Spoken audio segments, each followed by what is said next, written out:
Twitter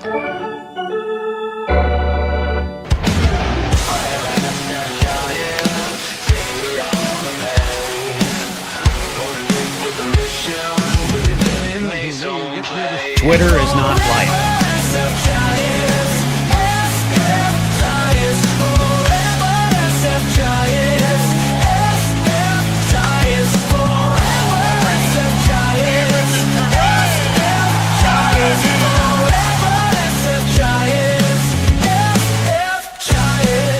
Nobody fucks with the Jesus. What's up, everybody? Bang, bang, Niner gang. Baseball's over. I am sick of this shit, right? Fuck the Giants. Fire Vitello. Get rid of everybody. Fire Sale. We're going down, down, down. 99 problems. Baseball's not won.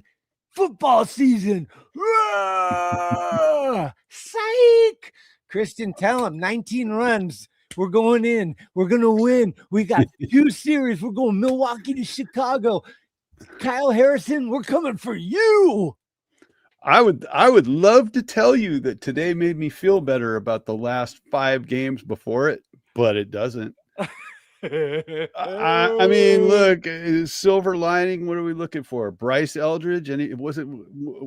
What does the jury say on Bryce Eldridge now, dude? It's looking like something.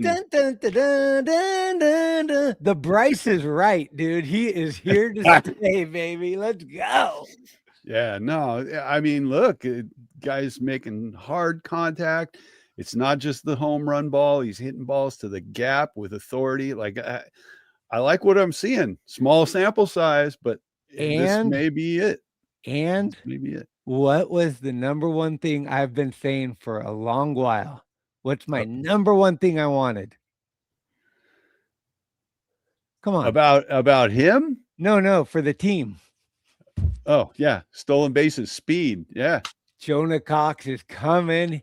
He's going to be the piece that we need, I think. This guy bats 400, leading off, stole 26 bases in 40 games. Yep. Let's go. I'm like this. If the team's going to lose all the time, let's at least have some excitement. And we got Eldridge, Devers, a speedy guy, Schmidt on fire. The pitching needs to figure them shit out. I hear, rumor has it, a closer may be coming. Ooh. Yeah.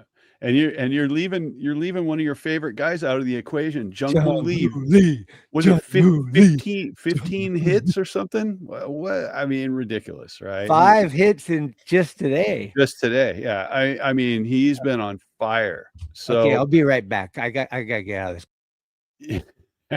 Yeah, it's like we're on KMBR or something with all this Niners stuff. So yeah, I want to know, like, what all the Eldridge doubters, where you at? Tell me why I'm wrong. Tell me why what I'm seeing doesn't look right. And then let's talk about Jung-Hoo Lee, because it looks like that IL trip was the best thing that could have happened to him. Right? Am I right about that? Yeah. Dude, like he is just killing it. So that's what I wanted to talk a little bit about, because it feels like when they give that guy, I mean, he had more than 1 or 2 days off, but is that something that maybe they just need to do? Because he seems like when he gets a little rest, he comes back on fire. Yep. And I don't know. I mean, Bill Lasky wants him leading off, but I want to see what this Jonah Cox guy can do. If he can get on base and steal bases, because the grandson of the wind has not stolen 1 base this year. So that doesn't really appeal to me. I want to see, what I want to see. I want to see the guy scoring from first on a fucking ball in the gap. I want to see stretching out things. I want to see stolen bases. Like, speed does not slump. Hey, look, Cox came in today as a pinch runner, came around to score, and then got his first major league knock right out of the gate. So yeah, I see he's not the savior, but it's like at this point, any fresh meat, especially outfield depth, which he can play the outfield, is important, man. I mean, look, this is if you look at Jung-Hoo Lee as the example, is like needing days off here and there. Where's the outfield depth that covers that? Will Brennan? I mean, he's back in Sac now, but like what? I mean, we can't have Casey Schmidt. Yeah, we can't have Casey Schmidt playing left field. Yeah, it just doesn't work. I mean, we get Chapman to waive his no trade and move him out, Casey can play third, but otherwise I want to see him pretty much primarily as a DH. And I think he's playing outfield out of necessity because who do the Giants really have? Darth Bader is back on the IL again, right? I called that. The over under on IL trips for him was 4. He's already been 2, and it's not even an all-star game. So I'd take the over on that. Well, it's 2, but if you count that he wasn't ready at the beginning, it's almost 3, that's right? basically 3. So I got to address insane sports takes. I really want to hear, like, do you ever think of anything that you like or want to happen? Because you're kind of almost on the verge of negative Nancy, and I might have to bring Nago Ned into the thing to have a conversation with you. There's no savior. So I don't know if you're bringing religion into our podcast, but we don't go there. We're not talking saviors. We're just talking about additional excitement. And this guy brings speed and youth and excitement, much like Drew Gilbert did last year, if you remember. And we just need a spark plug to help these guys switch gears. You've been complaining about it for weeks. Buster Posey's got to go. Babadoo, shabada. They're making moves. So either you want moves and you're stoked, or you don't want moves, then don't ask for moves, right? Like, it's like one or the other. And these fans out there are driving me crazy. Their mind is just on this, like, whatever's negative in this, that's where I'm going to lean on. Like, you got cereal, but you got the wrong cereal, bro. Like, it's just like, come on, let's go. To be fair, this season will drive just about any Giants fan to a little bit of negativity here and there. Even the most positive people have got it. I mean, my uncle called me tonight and he was like, man, it's like, this is a tough one. So look, we were saying a couple of weeks ago when they first brought Bryce up, what were we saying? They got to let him play. They got to get him in as many at bats as possible and see it's sink or swim, see if he can do it. So he got his first major league home run pretty quickly. Then a couple of games he didn't start. I felt he should have been starting pretty much every single game since he came up, right? But look what he's done. He's been in the lineup now pretty consistently. He's been hitting a lot of doubles, got another home run today, 450 some odd feet. Blast, right? Hey, it's Colorado, but when you're going straight away center and putting it in the trees out there, he's got power. That's something. He's a big boy. So I think he's going to stick. I don't think he's going to end up back in sack unless he goes ice cold. Back in sack. Really, it's looking promising. And I was very much of the mind that he wasn't going to be ready. Maybe we'd see him around the All-Star break. So I was wrong, man. They brought him up and he's getting it done. Right. So, well, here's the thing. I mean, this is pretty pathetic, but I do want to just point it out. He's batting 241. He's got 2 home runs. I don't know how. Let me go back real quick. He's got 18 games and 58 at bats, right? Mm-hmm. Okay. He's 21 years old, and he's probably making like the bare minimum is what I'm guessing. Yep. That could be true. Then we got this guy that's making probably second or third most on the team, batting 232, which is less.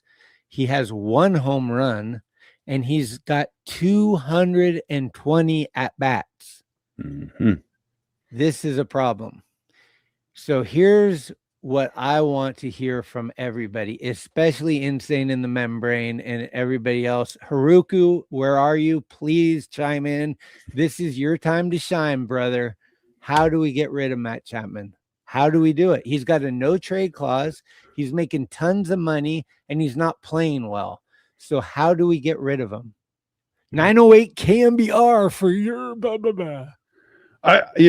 I'm going to say, if you can identify a team that is so desperate for a defensive above average third baseman and you can unload him for prospects, cash whatever, like just take his contract off our hands. Just we'll give him away, man. Like just anything. Cause it's just, he's the one guy. Like today he had a couple hits, but he made 2 errors. So what Did he I make mean, 2 today? He made 2 errors today. Oh my You know, God. and that's what we know about Chapman is every once in a great while he has a multiple error game, and then he plays pretty much flawless defense most of the time. But when there's no offense backing that up, I mean, this is probably it's probably too early to tell, but I have a feeling that this is going to be one of Chapman's worst offensive years in his career. Undeniably, it's the worst for Yeah. sure. Yeah, It's insane. Like I was in bed last night and I was hearing voices in my head because I was at this event all day, and I don't know why, but I couldn't get these voices out of my head. And I was thinking, I'm looking at the ceiling, going, I can't go to sleep. And I was like, this is probably how Matt Chapman feels every night. Like he's just like, what's going on with me? I don't know how to. I mean, he's probably so tortured. Like it's not like he doesn't care. He definitely is aware of what's going on. He just can't figure it out, and it must be driving him crazy because this is pathetic. Like, what has he got? He's got 55 strikeouts in 58 games. He's batting 232, and he's got I don't know, 51 hits. He's got 1 home run. Like there's nothing that it's not looking good. His on-base percentage 310. It's just like, yeah. And so here, and one last thing while my mind is cooked. I was, for all you guys that are wondering, like, what the hell is wrong with Schmitty?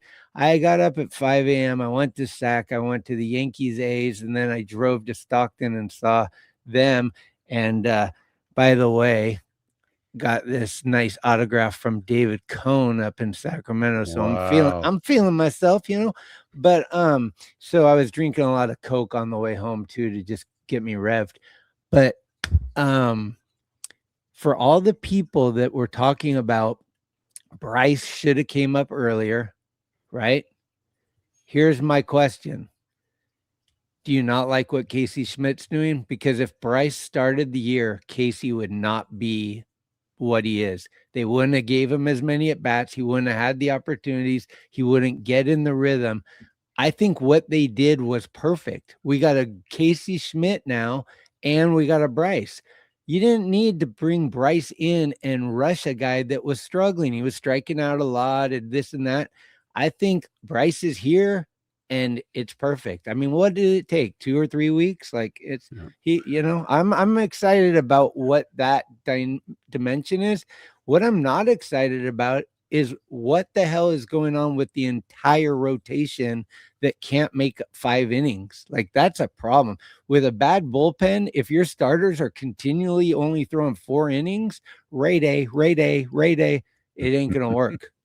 Well, look, I think that Vitello was too quick with the hook with Webb the other day. Maybe it's because he's coming back from the knee injury and he wanted to, I mean, that's what the only argument that I can think of. Today, Robbie Ray, typical fashion, is running the pitch count up. He was up around 90 through 4 innings, right? Like that just can't continue. Now, they did make one notable bullpen move. They DFA'd Barucki and brought Tristan Beck back for like the 19th time. And this is part of the issue for me with guys like Tristan Beck. It's like, how many times can the guy go through the revolving door before he's just like, man, screw this. Like, I pitched competitively and regularly at the major league level, and now I'm bouncing back and forth like a 20-year-old. Like, what is this? I mean, the bullpen has just been, Gage has been overworked, right? Keaton Winn has been used in I think a marginally bad way in terms of what his role is.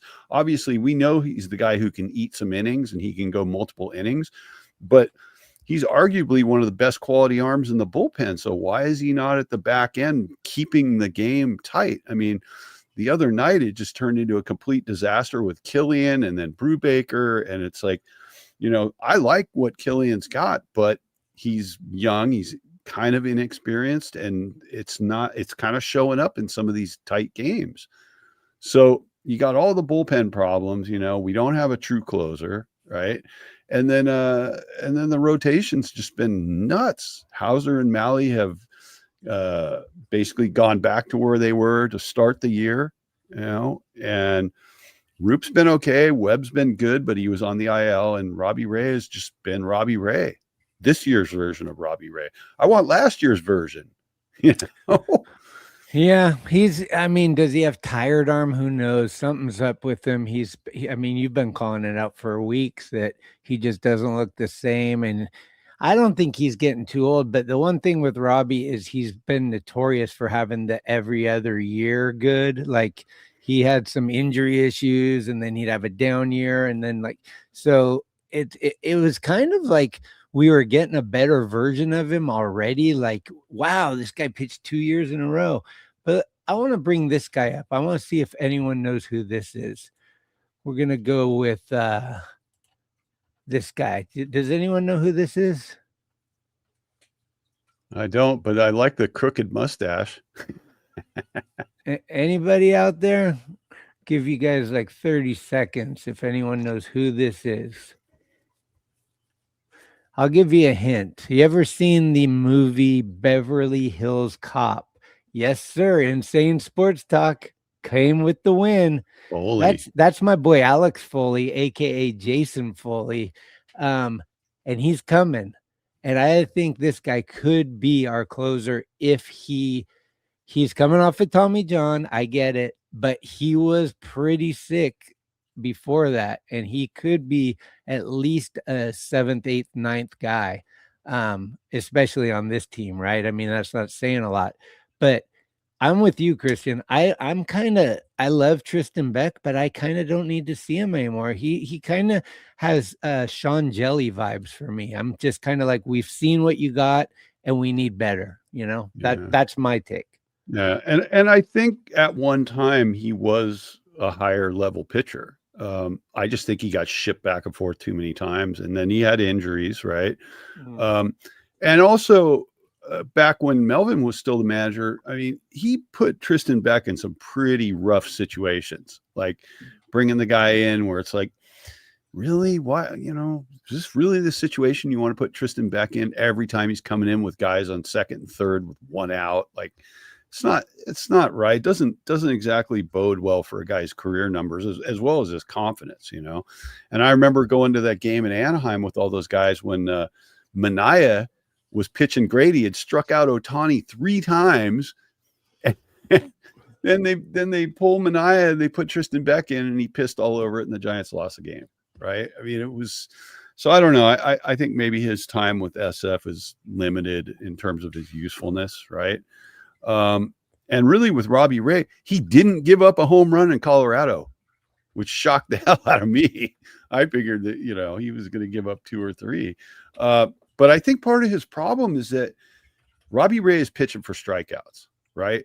And he is either, the ball's either over the catcher's head, but most of the time he's right around the zone, which means guys are fouling off a lot of pitches. And that's why his pitch count gets elevated. I mean, if you go look at the game cast, you see like guys are having 10, 11 pitch at bats against Robbie Ray. That's why his pitch count's up there. No, today, and what was it, like 97 in 4 innings or something? Yeah. But to his credit, a lot of today was fouled off, right? Like it wasn't balls. That's what I'm saying. That's kind of a consistent theme with him, is that when you pitch for the strikeout, you're going to get a lot of that. Right. And he doesn't have the 100% of himself to get the strikeout like he's used to. Yeah. And that's where he's struggling. Yeah. Yeah. And when you talk about guys having an out pitch, like this is, I got that one put away pitch. Like, now I got this guy in a 2-strike count. I'm going to figure out where to use this pitch, get him every time, and he just doesn't seem to have it.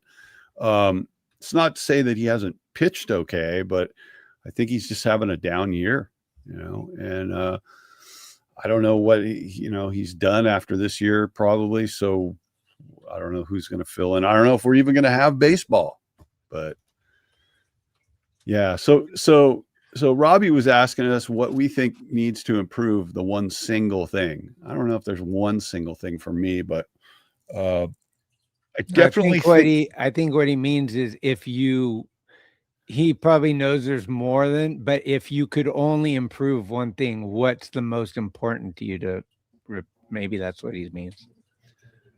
If I had to pick one singular thing right now, I need another quality rotation guy, period. You know, the hitting is going to go up and down. The defense has been pretty solid fundamentally this year. The bullpen's been kind of a wreck, but I really think that the bullpen is a wreck partially because the starters just haven't been going long in games. I would Right. agree. It just feels to me like, you know, I like Roop a lot. I like Trev Dog a lot. I love Webb. Robbie Ray has been, you know, on the periphery for me a little bit, but Malley and Hauser were just junk. And I feel like now that McDonald is here, that Malley's on the IL, probably is going to be the odd man out, and just figure out somebody to take Hauser's spot. See, I haven't heard anything about guys like Wisenhunt and all these dudes that are just kind of waiting in the wings in Sacto. Like, you got a couple of starters down there. You know, Yeah, but Carson Seymour, Carson Wisenhunt. Seymour. Yeah. I think that they're kind of right. I don't think they're overwhelming. Kind of the same thing with Eldridge. What we were talking about in the beginning was like, they're not like knocking at the door, like we're killing it, but they're not doing bad. Like Wisenhunt's been doing pretty good, I think.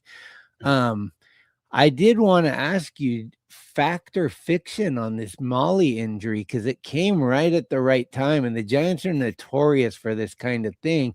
Dave Fleming was talking about it. I don't know if Dave Fleming has a little bit of pay on his check that says, hey, you got to favor us in these areas, but he was saying, oh, he's been hurt for a while and this blah, blah, blah. But man, did that look like a fake injury to me, because it was just like, we need Trevor to pitch more and we don't need Molly, but we're not ready to make this decision. Yeah, the timing's very suspicious. And Dave Fleming is an employee of the flagship station of the San Francisco Giants. So conspiracy theories, let them fly. I somehow think that we've seen the last of Molly pitching for the Giants, but we could both be wrong. You know, I think that if we're wrong, so is Spiral Architect and Insane Sports Takes. Yeah, it's suspect to say the least. But I do like what that means for Trevor McDonald. Is that I love Trevor, man. I really like the way that he competes. I think he's a great pitcher. I think he's the future, you know, of this rotation. He kind of has the Roop in him, like the cowboy, like, and I like that these young guys own shit. You know, they don't point the finger, they don't blame, they just like, that's on me. And you know, sometimes it ain't on them, and they know it's not on them, but they're being the young, like, I'm here, I'm a team player. Logan Webb, I think, is training these guys well, because he's fully that guy. He never points the finger. He always is like, that's on me. It's like, dude, you gave up 2 hits today and you lost. It ain't on you, bro. Yeah, and I think that's kind of endemic to the organization, is that they tend to draft and acquire guys who have accountability, guys that take responsibility for their own play, for their, you know, whether they did a good job or a bad job. And I like that. I mean, I love when a guy stinks and then he comes down after the game and says, man, I stunk today. Right. Everybody saw it. It's fine. Robbie Rothberg. Exactly. On paper, this team is not supposed to be 12 games below 500. I mean, you look at what is the problem with the sum of the parts here? Because the parts viewed on their own, this team should be bare minimum 500 or above. I you know, bad luck, baseball gods, the quality of play just hasn't been there. And it's a bummer when you see the vast contrast between what Arise is doing and what Casey Schmidt is doing and what Devers has started to do more recently. And then, you know, Jung-Hoo Lee. But then you have this other stuff like Chapman, where it's like, dude, you know, and Adames is still sputtering. I mean, he had the grand slam today, which was nice to see, but it's, you know, it's just not getting backed up. Gilbert's been off and on okay, and the rest of it's just been kind of a mess. I mean, Susac seems like he's starting to get back into the groove a little bit. No, the Seuss is loose, man. Let's go. You know? I like it. This is one thing, though. We are playing some young guys. We got Bryce, we got Susac. Gilbert is young. We just brought up Jonah Cox. You can't say that they're not letting the young guys play, because they are. Yep. Yep. Sometimes out of necessity, but and the Jesus went deep today. Oh, dude, nobody fucks with the Jesus. That's We right. all know that. But the Jesus went deep off the other team's catcher. Yeah. So what I'm curious about now is, I know that the vibes have been kind of low around the team, and people, all the fans, the natives are restless, right? But are we willing to say now that what we're looking at is the Giants of the future? I mean, with all these young guys coming up, I mean, is it one of those things where it's like, yeah, I'm really going to start looking past this year to next year and the year after that, where some of these young guys and all the guys that they have in the farm system that are on their way up, is this kind of signal how the rebuild goes, that they're going to have to hang on to a couple of these big veteran contracts, but pretty much all bets are off with everything else,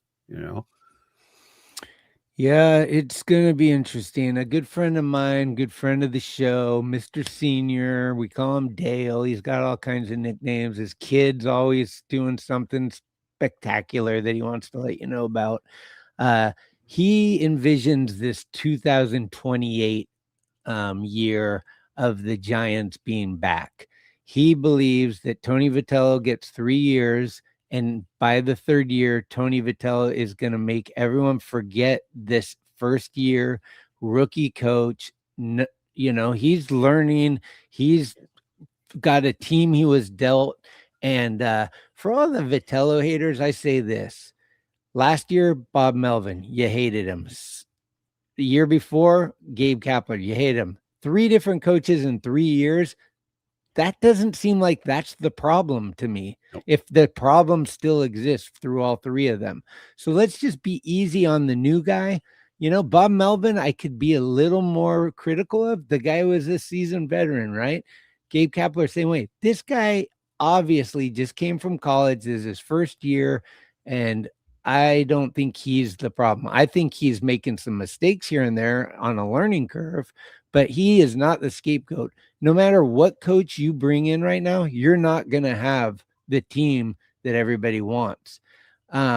So is 2028 the year that we're waiting for? I don't know. I don't know what Logan Webb is anymore, and I don't know what value he has for all the people that want to trade him. I don't want to trade him. I think that in baseball, for me, I'm an old school guy, and I love the guys that, like a Brandon Crawford, that sticks with the team until he doesn't. But like most of the time, right? Like I like that Logan Webb could be a Giant forever, like literally, and bring some of what he knows to the young guys to help mold them into being the next guys and stuff. And for all the people that don't think that Logan's the ace, maybe he doesn't need to be the ace if we get an ace. Yeah. But right now, he's our ace. He's So. You got to let Logan run out the string, right? I mean, you got to keep him until he goes into free agency, and then you have that conversation. At this point, it's like right now, for better or for worse, he is the face of the rotation of this team. He is the face of pitching for the San Francisco Giants. That's it. The guy's a hardcore competitor. He gives it everything he's got every time he comes out. I mean, he was probably pitching on this hurt knee for weeks, right? And he just didn't want to relinquish. He didn't want to go on the IL, right? Until it just got to a point where it was affecting his performance enough he had to. But I mean, shit, it's, I don't know. I would love to see another left-hander in the rotation, right? But this business of, we're talking about 2028. I mean, it's conceivable, and I could see 2027, if we have baseball, definitely being an improvement over this year. But basically, the whole thing with Vitello is this: the quality of play has been atrocious at times this season. These guys have not performed, in other words, the back of their baseball card says one thing, but what you're seeing on the field is not the same for a lot of these guys. And Vitello's inheriting that, and everybody wants to jump down the manager's throat when the team has a losing record. But let's take a look at why they have a losing record. very little of that has to do with Vitello being the manager of this team. You know, I mean, Hector Borg has a hand in that. The players certainly have a hand in that. Chapman's bat has a hand in that. I mean, whatever, the injuries have a hand in that. I just feel like you got to give him the time to get set in. And when you don't give the guy the roster tools, it's hard for him to make the right decision all the time. You know, it's like, I'm screwed. I got to choose between, you know, curtain A and curtain B, and behind both of those curtains are like lackluster dudes, right? Now, I don't like that he's continuing to sort of mess with the lineup and the batting order. There's a little bit too much of that going on. It smells like Bob Melvin a little bit too much. And I do think that he's been shuffling the deck in the bullpen a little bit too much. We always talk about having defined roles in the bullpen being really important, and we're not really seeing that, right? And part of that's just due to, you know, he doesn't have the resources. So I'm still back in Vitello at this point, you know, and I want to see a full season, and I want to watch the decision he makes and how he handles the adversity of having a bad record, right? I mean, you're going to see what he's made out of. Well, yeah, I mean, a lot can happen in the next one. You know, we got the draft coming up in July, the trade deadline not too far after that. This team could look a lot different. It could be the fire sale that everyone wants. But again, I just always come back to, why would somebody else want something that you don't? Right. Like, I've got all kinds of shit I want to get rid of, but nobody wants to buy it, you know? So it's like, that's just how life is. Like, what I like, you want to buy. You want what I like. I don't want to get rid of that. That's what this whole thing is. So like, why would anybody, and this is what I come back to, and I hear these ideas like, just put Chapman on the bench till he gets so pissed that he'll take an offer from somewhere else. I don't think that's realistic. I just don't think that is a possibility. But again, I don't know how you get rid of someone like Chapman. And it does feel to me, and this is where I agree with a lot of the haters, is like, we had Longoria. Like, we do get these guys kind of like, this guy was really good, right? It's like Longoria was really good until he got to San Francisco. Well, I mean, it's the tail end of his year. It's the Scott Rowland story. It's like, the Giants have done this forever. Like, we don't need Harrison Bader. We just don't. He's not a part of he could be a Band-Aid right now. Okay, if that's what we're saying, cool. He ain't the future. Like, he has no place in San Francisco. And so sometimes I look at that as kind of where I agree with some of our, listeners, where it's like, maybe we should, like, let's play Jonah Cox. And I get it. Bader's hurt, and so is Ramos. So you got two of your three starting outfielders on the IL. If you do that to any team in baseball, they're probably going to not be playing very well, right? Like, we do have to say that. Like, the Giants have two starting outfielders on the IL, and Ramos ain't coming back anytime soon. I do think Jonah Cox has the ability. He's not the savior by any means, but I do think he will be very interesting to watch in the next week or two. He's going to add electricity that people are going to be like I was telling my friends today, after the first two games of the Rockies, I was at a point where I was like, after Friday night, especially, that was one of the toughest games I've ever had to endure. I was kind of like, I'm going to take some time off. I'm going to maybe not watch them for a while. And that has never been in my speech pattern. Right. And then they brought up Jonah Cox today, and I was like, I'm back. Like, not because I think the Giants are going to win, but because I'm interested in this guy that could be kind of like how everyone's stoked on Bryce Eldridge. Like, I want to see this guy that could be the future and this thing. I believe Jonah Cox could be a really fun thing to watch. And I'm not at all saying he's going to change the team and they're going to just go on a 20-game winning streak. That's not what I'm saying. I'm saying I wanted stolen bases for 2 years and now I have them. And if this guy can get on base and prove, like, yes, he was in AA and that's a big jump. So you can't say, well, he was batting 400 in AA, but maybe he's a hitter. Maybe he does get on base. And if he does, you're going to see some stolen bases. And just that alone brings a whole element to me that is very enjoyable as a baseball fan. And the win-loss thing, we got to deal with that. But, like, let's build the team to be exciting. So even if they lose, you watched an exciting team. Yeah. Well, a big part of the conversation I had with my uncle tonight before we went on was, at this point in the season, the record stinks. I just want to see some good baseball. Right. I want to see these guys put together a string of good games. I want to see, what Jonah Cox can do. Listen, if Ramos is going to be out long term and Bader's, maybe just kind of hitting the wall in terms of his career, I'd love to see Grant McCray back up too. Right?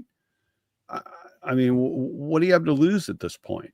He's another speedster. I mean, so here's the thing with all that too, right? Like, are you bringing up Grant McCray because you gave up on him and you just want speed off the bench? Because that's probably what he's going to be in a late inning defensive guy. I don't know. I don't know what you do in those situations, but yeah, I mean, McCray is a very fast guy and he's a great outfielder. And they're saying what the word on Jonah Cox is he's the best defensive outfielder in the entire Giants organization. So, I mean, that's exciting and a lot of praise. And then a dude that stole 27 bags in 40 games, sign me up. Yep. So, yeah. I mean, here's the thing. You don't get to the top of a mountain. You take steps, right? Like we're on step 2 of the ladder and we got a lot more steps, but we're taking a step in the right direction. So you have to applaud that. You can't just be like, fucking, we're drowning. It sucks. Blah, blah, blah. It's like, yeah, the team sucks. We already talked about that. We know that, but let's try to like find something that is going to stoke us out because guess what? I'm hooked. I got to watch this fucking shit. I'm a Giants fan. I'm a baseball fan. I'm here no matter what. So if the team's going to suck, I got to find something that's going to bring me joy out of it. That's just how I operate. Yeah. I want action, man. I want good baseball. It's like, it sucks when you look at the record, but it's like, sometimes it's nice to be able to just go, you know what? I'm going to sit down. I'm going to watch a game. I'm going to forget all about where they're sitting in the standings and all that. Just want to see a good game. I want to see a good pitching performance. I want to see some clutch hitting. I want to see some stolen bases. I want to see some good defensive, just good baseball. Like sometimes that's enough. And a season like this, dude, I'll take it because we haven't had that much of it, Yeah. Oh, I don't know about this 2020. I can't believe. Yeah. I mean, I was listening to the Angels game. I was in my car. I was going to get some back work done yesterday because my back is just jacked up. And I heard that grand slam, and I just went, I still don't want him.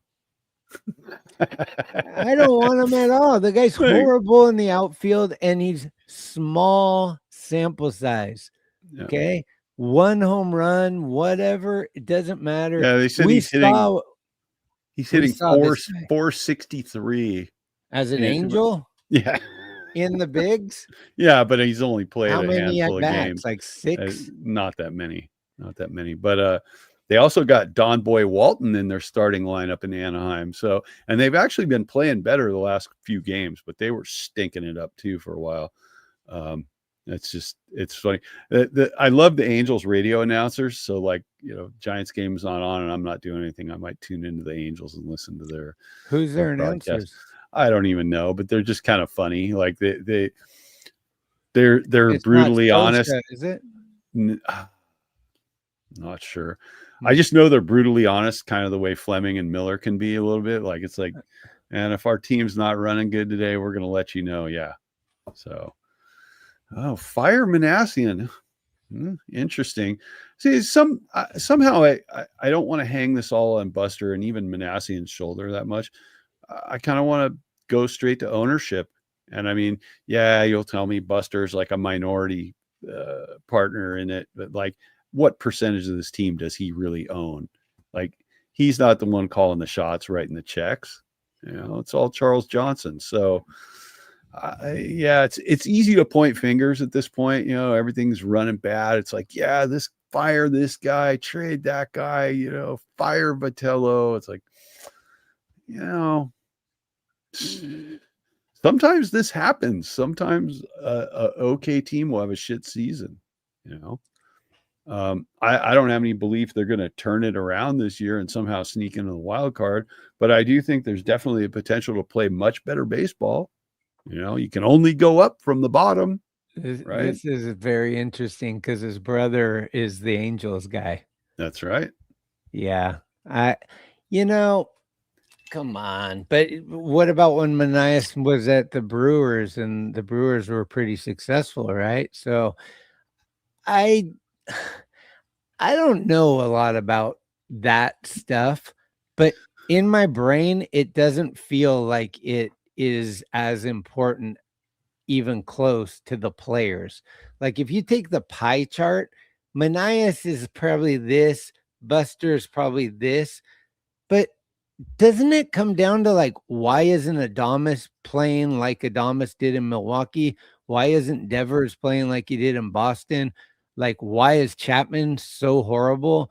Like, those are the things that I think you focus on. And again, everyone talks shit on Pat Burrell last year, right? Remember? Fire Pat Burrell. Well, we got a new hitting coach and we have the same problems. Because guess what? It's the same team. Yep. So to me, and I think that Buster is relatively new in his position. It's, this is what, year 3 or something. Mm-hmm. He's, and believe me, if any of you guys are paying attention to the minor leagues, Richmond's in first, San Jose's in first.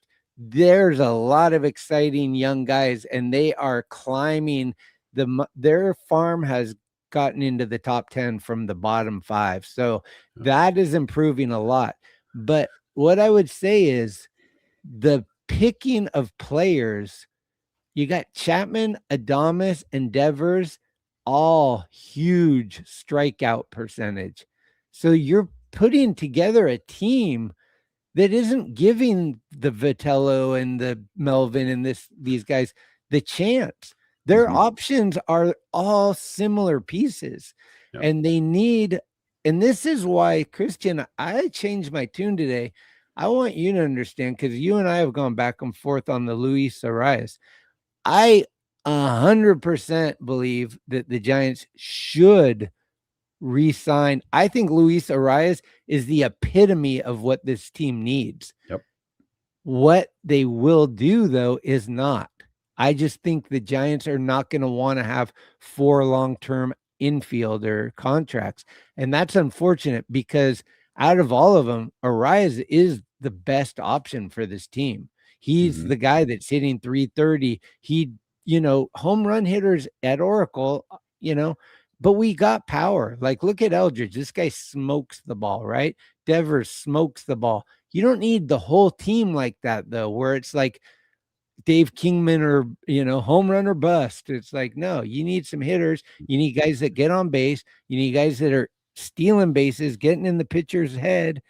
And then the big bats are performing better because the pitching's not as good to them. Yep. So, yeah, you need guys that are capable, guys that have high on base percentage, hitting in front of Arias and hitting in front of Devers and hitting in front of Eldridge, and even to an extent hitting in front of Casey Schmidt. but you can't have this sort of black and white delineation between guys who have strong offensive numbers and guys who have zeros, right? And I know it's, you talk about the farm system, like, I think a big part of bringing Buster in was all about rebuilding the farm system that Farhan had completely decimated and left for dead by the side of the road, right? But they never come out and tell you that. Like, Buster didn't come out in his introductory press conference and say, okay, guys, look, Giants baseball is going to be a little rough for a few years while I rebuild the farm. So just sit tight, keep buying tickets, keep buying jerseys, keep coming to the yard, and we will reward you in a couple years when this hard work we're doing on the farm system comes to fruition and these guys move up to the major leagues. They're never going to say that. So we all sit here and go, oh, this team's terrible, and what have they done? And they shouldn't have done this, and they shouldn't have done that. Meanwhile, minor leagues guys are tearing it up, and it's looking a lot better.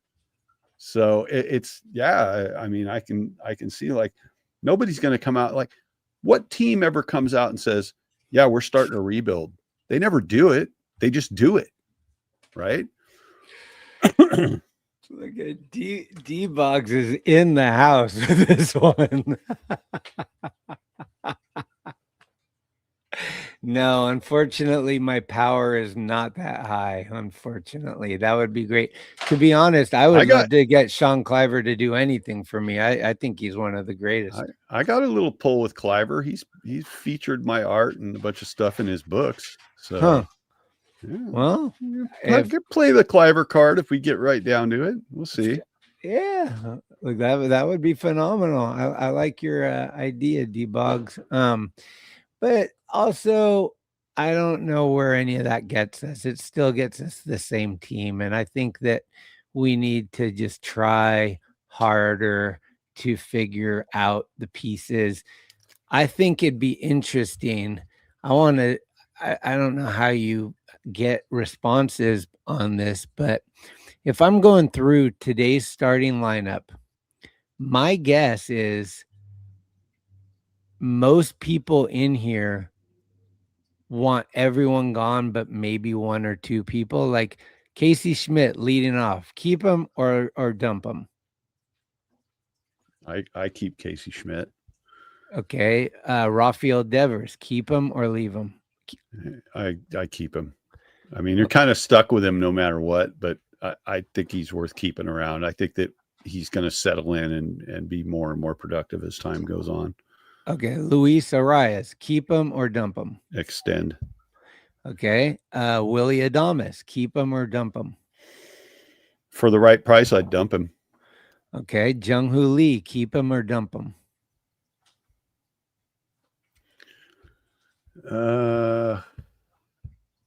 I say keep him one more season. Matt Chapman, keep him or dump him? Dump him if you can. Bryce Eldridge, keep him or trade him? At one point, I thought we should trade him. Now I'm beginning to think we need to keep him. Daniel Susac, keep him or trade him? Keep him. And then Drew Gilbert, keep him or trade him? Could trade Gilbert. I don't think I'd miss him. So you and I are kind of like middle of the road on this team. Like we'd probably keep 4 to 5 guys of the starting 9. I bet Insane Sports Takes would say get rid of 8 to 9 of the 9. And I just wonder what this guy thinks he's gonna get in return. Like, I wonder, does he just want 9 guys from the minors to come up and just you're gonna deal with that until, like, I don't know. And to be fair too, like, here's a question: how many good closers are there in baseball? Like legitimate closers, how many are there? There's definitely not 30. There's any 30, given time 30 teams. There might be 10. There might be 10 maybe legit lights out closers, and that's like Buster had a good point. You guys all wanted Edwin Diaz. Do you want him now? You wanted Devin Williams. Do you want him now? Like, everybody's like quick to talk shit, but then look at, like, if he had spent all that money on Edwin Diaz, So, I mean, there's a lot of that too. Yep. You know, it's like the armchair quarterback that's like, this ain't working. Well, yeah, that's what it said in the paper this morning. It ain't working. You're right. Yeah. And look, like it's a coin flip sometimes. You don't know that the guy that you signed to that multi-year deal for all that money, who's been a baller for the last 3 or 4 seasons, isn't going to suddenly get slapped with a PED suspension, right? Unbeknownst to ownership and the GM and the Pobo and everything else, like you could roll snake eyes. It happens, right? But I think like I wasn't a big fan of signing Diaz up front, and I'm not saying that just because of what's happened. I just didn't think that he was the right fit for the Giants, right? Eddie's saying the same thing. Like I never wanted Diaz. I mean, there were guys that we had eyes on that we were thinking we'd like. I really wish they had gone out and gotten another rotation piece, you know, or a closer, one of the two. Obviously, we thought Ryan Walker was having a bounce back year for a minute, and then it all went to shit all over again. So, yeah, I mean, these guys are going to make great choices and look like geniuses part of the time, and sometimes they're going to look like complete buffoons, and they can't control that all the time. You know, even a guy with a proven track record can end up being terrible for you. Right. You know? I mean, Devin Williams, perfect example, right? Like Yep.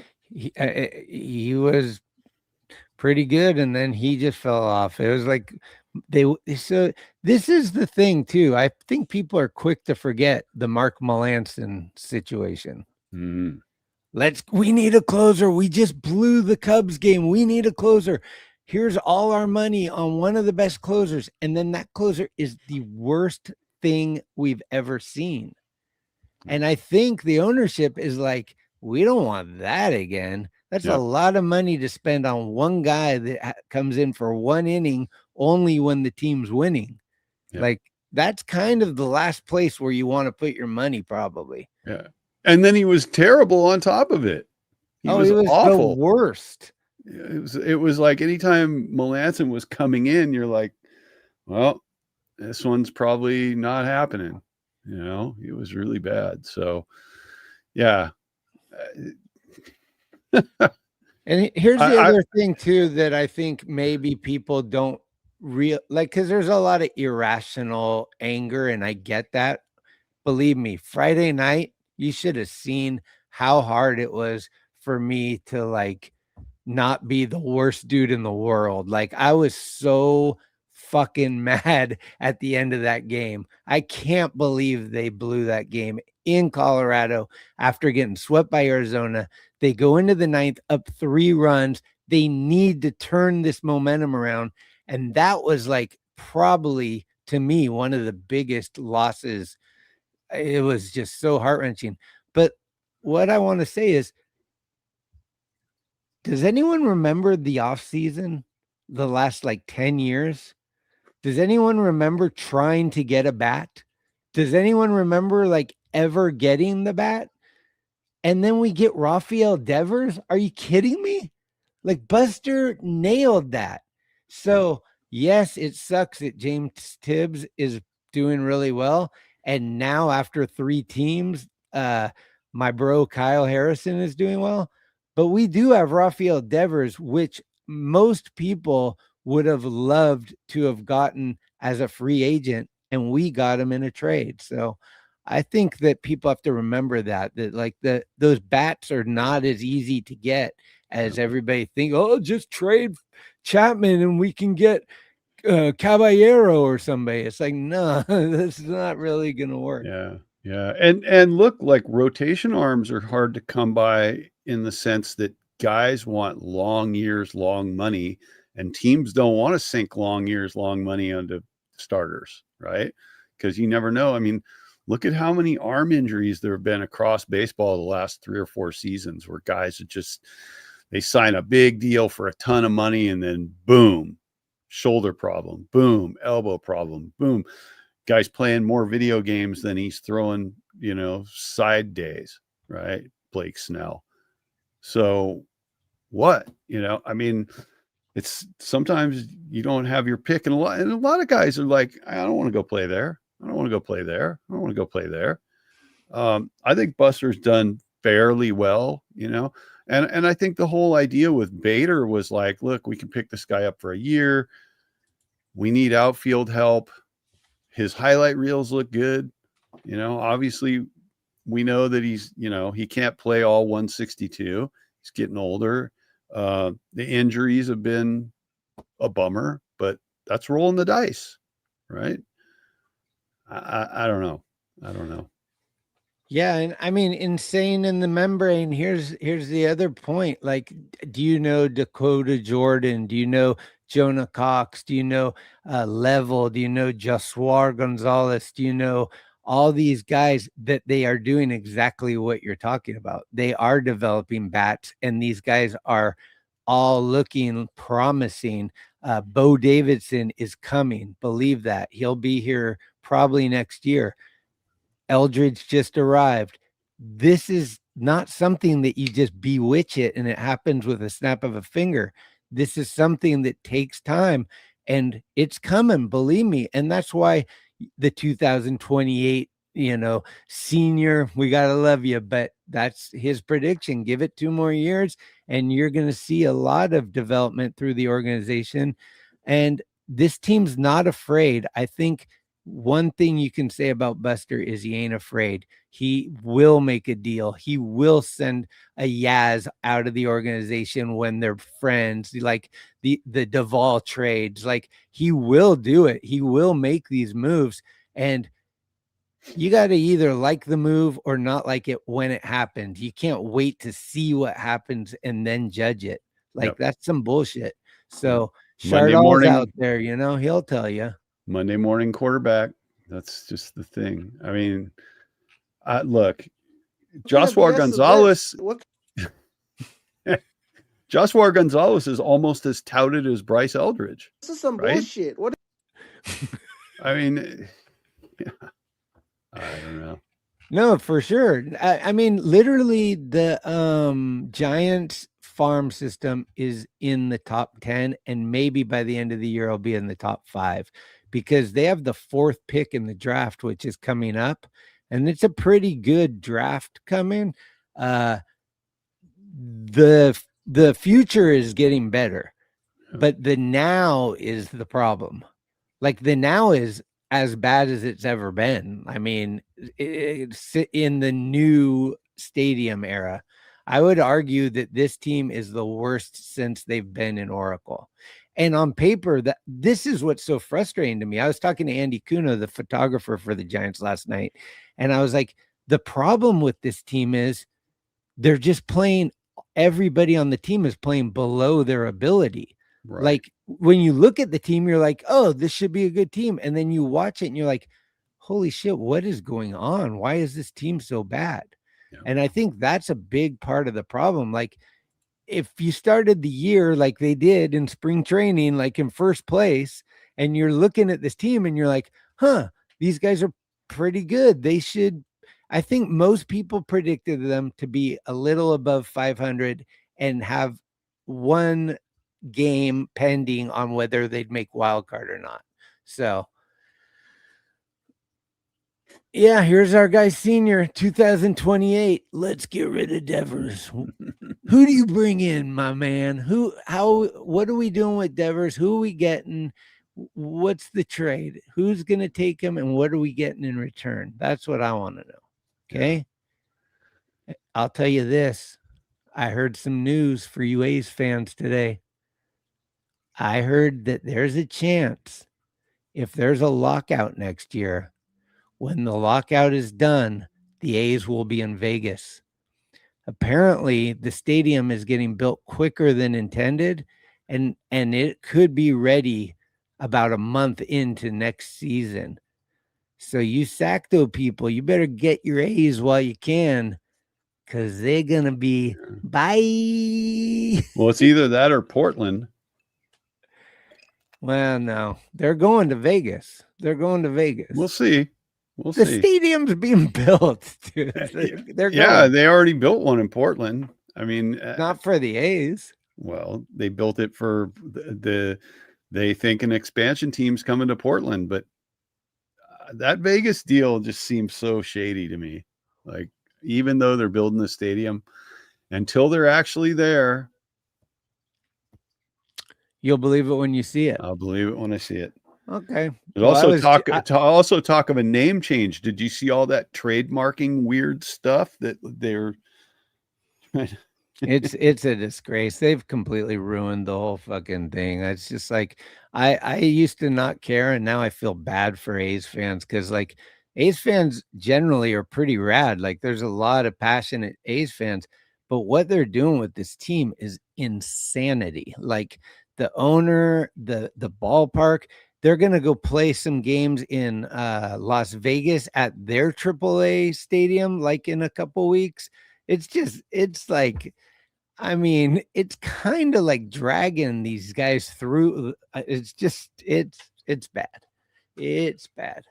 what did they call what was the minor league system? What did they call it? It was like the Bush League?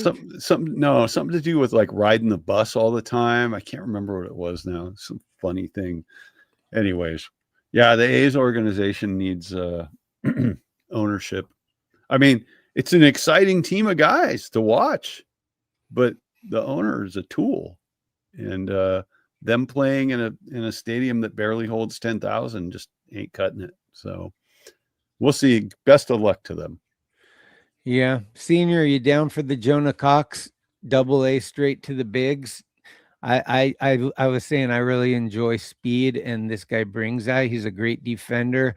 And if he can hit even close to what he's been hitting, it would be a huge spark with I think it's cool that they're doing this, instead of bringing somebody from AAA that maybe is just another Will Brennan.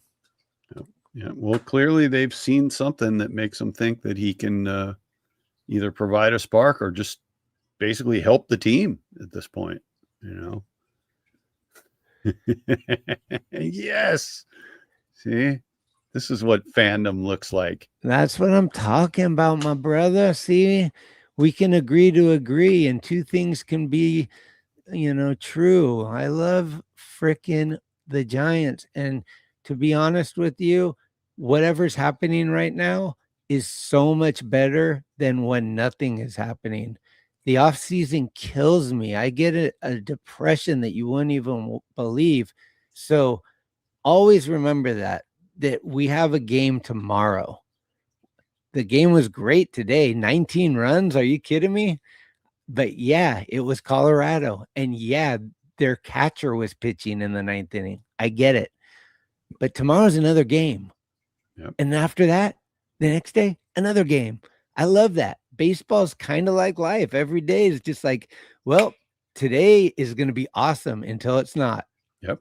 So every morning you wake up, it's a chance to win. Yep. Right? Every morning I wake up, there's a good chance I'm going to have a cup of coffee.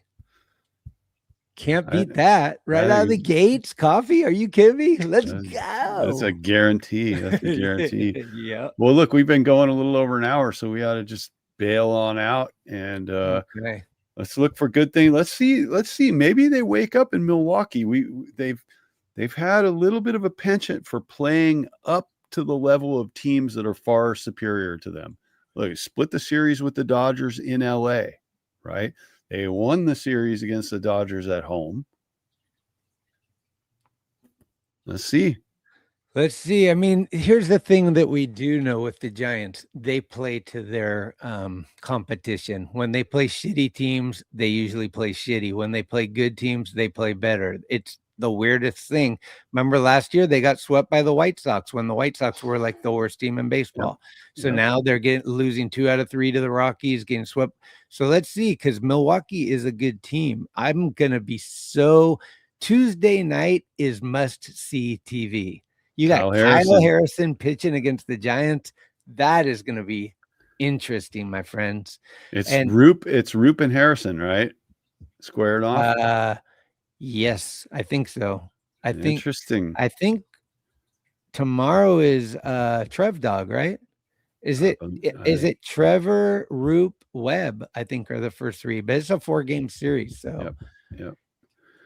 Also, I want to hold on. I'll be right back. I want to show you. I got a friend that I want to bring in real quick.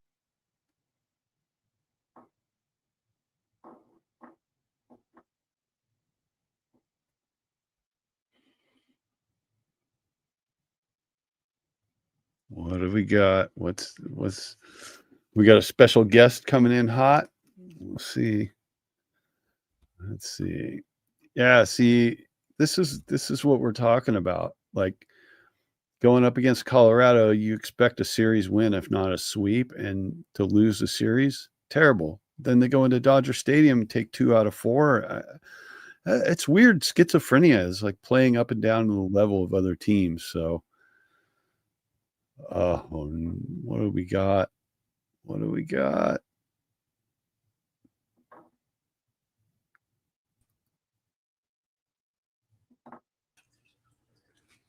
What's up, guys? It's Nago Ned. You think the Giants are that good? It's more like the Giants, okay? These guys are horrible. Get rid of everybody, okay? Fire Tony Vitello first and foremost. Get rid of Maniason because the guy's just doesn't know what he's doing. Buster Posey, put him in the Hall of Fame as a player because he's the worst general manager I've ever seen in my life. I would just dump the team completely, get rid of the frickin' city uniforms. God, those City Connects are bad. And let's just figure out what's going to happen, guys, because this team is pathetic. I've been a season ticket holder my entire life, and I've only gone to 2 games this year, okay? That's all I can tell you for right now. But this is not San Francisco Giants. This is Giants. Remember that, okay? To all you guys, thanks for tuning in to Forever Giants. These guys do a good job. And that's about the only positive thing I can say. Nago Ned out. Oh, yeah. Love that. Haven't seen Nago Ned in a little bit. I wonder if that's actually Lou and or Glenn playing Nago Ned at times. We shall see. We shall see. Well, oh, look. You've been outed. You outed yourself.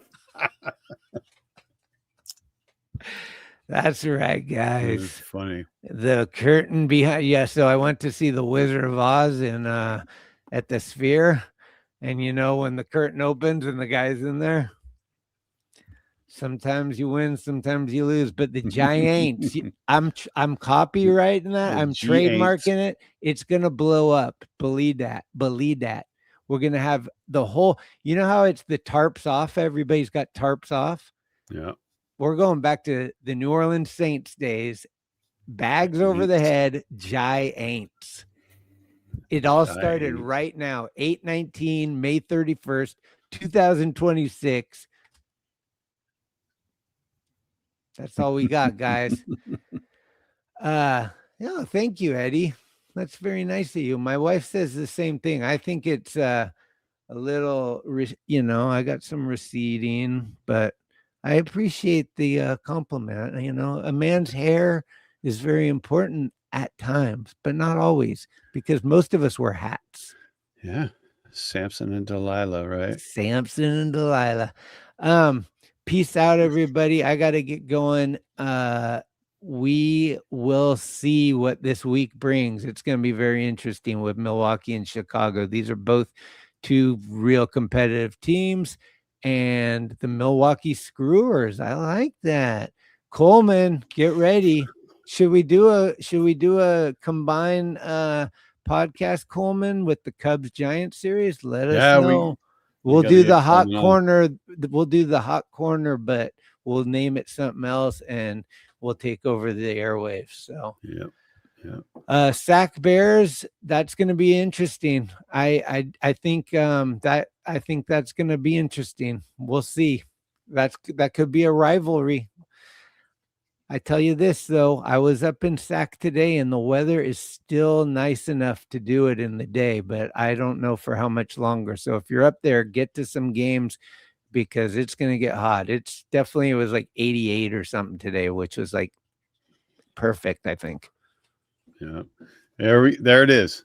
Sunday Night Baseball. We'll do our Sunday wrap. We'll get Coleman on for sure. I don't know. I'm just going to say this. This kind of made my day today. My wife came home today, which was obviously the best thing, but then getting this David Cohn autograph fired me up. So this portion of the show was brought to you by that David Cohn autograph. Okay. Buster Posey says it is definitely time to go. Thanks for joining, guys. It's time to go. Let's go, San Francisco. Let's go, Giants. Dude, that was one of the most mind-blowing shows I've seen to this day. Do not drop that kid. We're in the memory making business.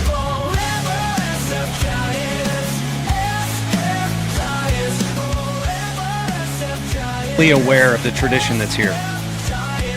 The Giants are world champions.